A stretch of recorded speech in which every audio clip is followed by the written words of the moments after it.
وظیفہ کسی اللہ والے کا کسی شیخ کا بتایا ہوا نہیں ہے. ایک صحابی نے ہمارے نبی سے کہا تھا کہ پیارے نبی جی دنیا نے مجھے چھوڑ دیا ہے، یعنی میرے پاس کچھ ہے نہیں.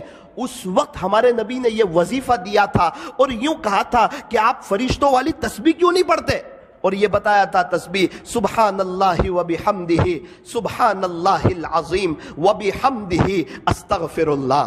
اللہ اکبر کبیرہ. سبحان اللہ و بحمدہ سبحان اللہ العظیم و بحمدہ استغفر اللہ. پیارے نبی سے وظیفہ سنا.